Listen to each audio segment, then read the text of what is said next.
ये छोटे दायरे की बात नहीं है, ये पार्टियों से उठ के ऊपर ये देश की सभी औरतों के सम्मान की लड़ाई है और ये सीमित नहीं किया जा सकता। इसे उसी नजर से देखना होगा। अब देश के लिए सवाल यह है कि क्योंकि दोषी एक बड़ा आदमी है, तो क्या यह सिस्टम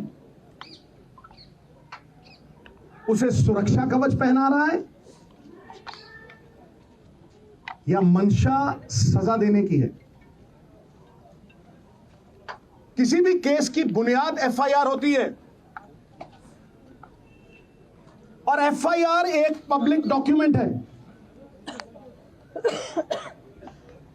अभी तक वो डॉक्यूमेंट पब्लिक नहीं हुए। मेरा सवाल है 10 दिन क्यों लगे एफआईआर दर्ज कराने में? अहम बात यह है कि women of esteem, recognition, champions, अगर उनका यह हाल है, अगर उनको 10-10 दिन सड़कों पे भटकना पड़ रहा है, तो एक आम नागरिक का क्या हाल होगा? यह सारा देश सवाल कर रहा है। यह सिस्टम पे सवाल है, यह मेरी निजी लड़ाई नहीं है। और मैं आपको बता दूं, justice delayed is justice denied. अगर ज्यादा देर ये जस्टिस डिनाई हुआ तो सिद्धू जान की बाजी लड़ाएगा, जान की बाजी। और मैं फड़ नहीं मारता हूं। सबसे पहली बात, कार्रवाई दोषी पे नहीं, उस अफसर पे भी कीजिए जिसने 10 दिन एफआईआर दर्ज नहीं की। Lalita Kumari versus the state of UP, it is mandatory to register the FIR once a cognizable offense is deciphered. और वो जो cognizable offense proven हो गया है, तो फिर उसकी ऑप्शन नहीं है, उसे FIR दर्ज करनी पड़ेगी। और अगर वो नहीं करता तो 166 के तहत 2 साल कैद भी हो सकती है। नंबर 2,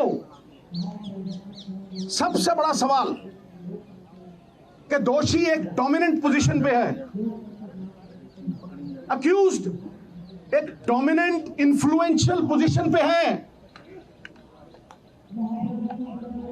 वो किसी का भी करियर बिगाड़ सकता है और किसी को भी धमका सकता है।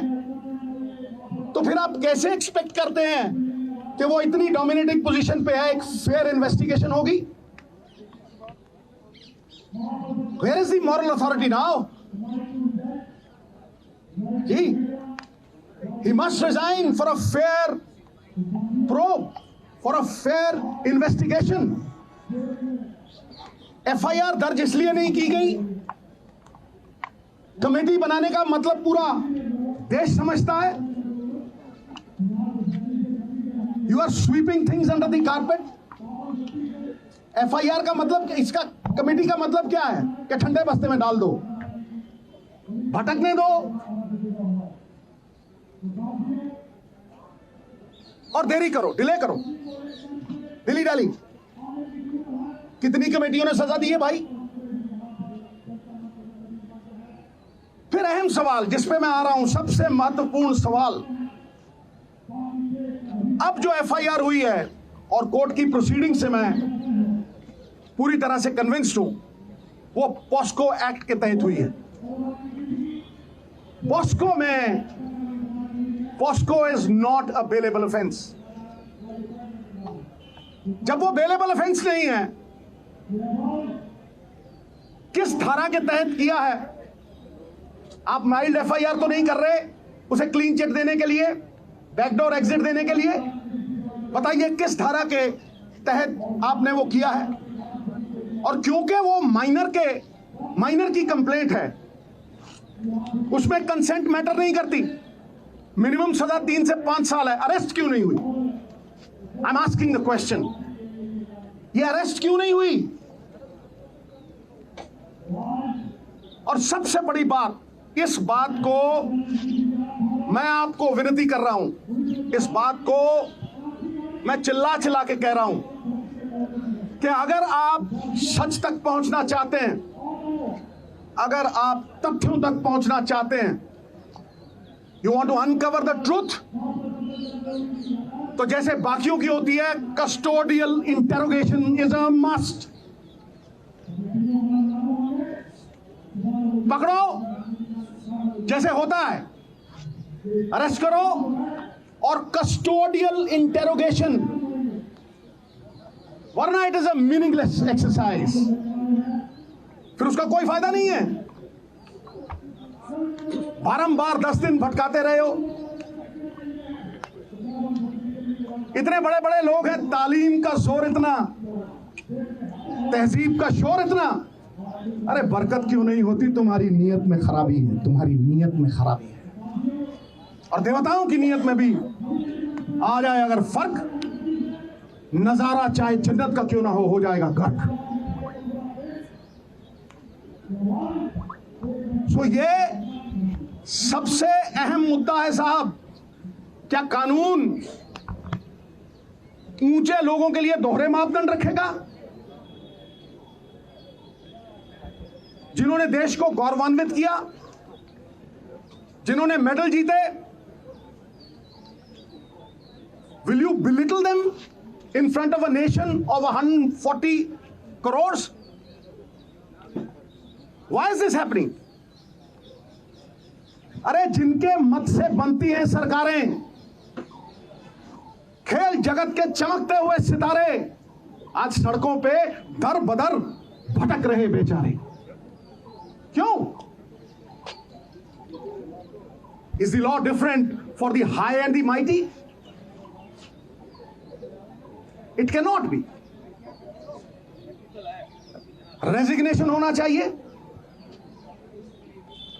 इंटेरोगेशन होनी चाहिए, और सबसे बड़ी बात, अरेस्ट करके कस्टोडियल इंटेरोगेशन। मैं इस केंद्र बिंदु पे खड़ा कर रहा हूं। केंद्र बिंदु तो ये लड़कियां हैं। अरे साहब, शेरनियों की दहाड़ है इनकी। नहीं तो जब ऐसे केस होते हैं, धन्य है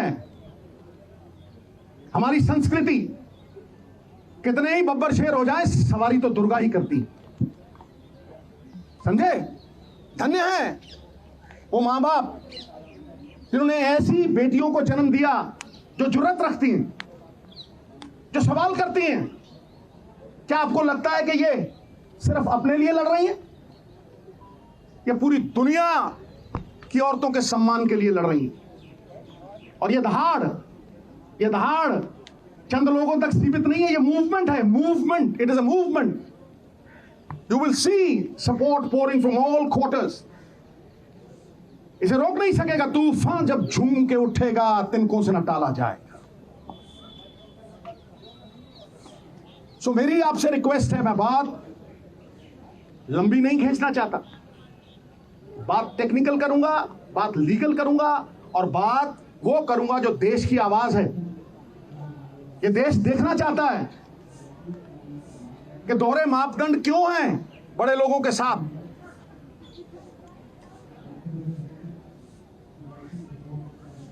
सही और गलत की लड़ाई में न्यूट्रल में नहीं रह सकते आप, आपको पक्ष लेना पड़ेगा, आपको पक्ष लेना पड़ेगा। सत्य तक पहुंचने के लिए, आम आदमी में विश्वास जगाने के लिए लखीमपुर खीरी की तरह मत कर देना।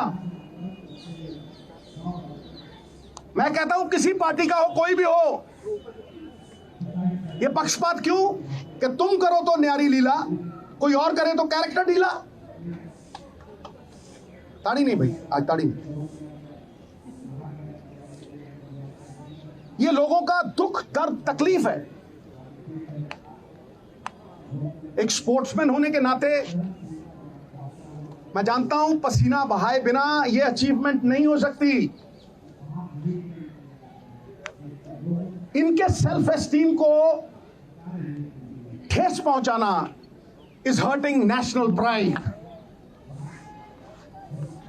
तो मैं आखिर में आपको लिखित प्रेस नोट भी दूंगा, और मैं लिखित देने से पहले चंद लाइनें कहना चाहता हूं कि हो चुकी है पीर पर्वत सी पिघलनी चाहिए, इस हिमालय से कोई गंगा निकलनी चाहिए। सिर्फ हंगामा खड़ा करना मेरा और इनका मकसद नहीं, सारी कोशिश है कि यह सूरत बदलनी चाहिए। फिर मेरे दिल में ना सही तो तेरे दिल में ही सही, हो कहीं भी आग, लेकिन आग जलनी चाहिए, सूरत बदलनी चाहिए।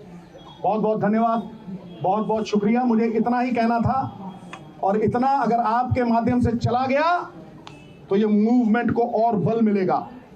और मैं फिर दोहराता हूं, ये लड़ाई इनकी नहीं है, ये घर घर की लड़ाई है।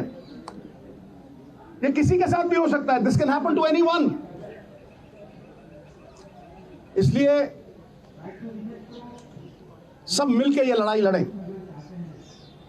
पार्टियों से ऊपर उठ के ये लड़ाई लड़ें। ये पांचों उंगलियां कोई टेढ़ी है, कोई लंबी है, कोई छोटी है, लेकिन जब इकट्ठा हो जाती हैं तो अपनी ताकत से 1000 गुना बोझ उठा लेती। बहुत बहुत धन्यवाद। जय हिंद, जय भारत।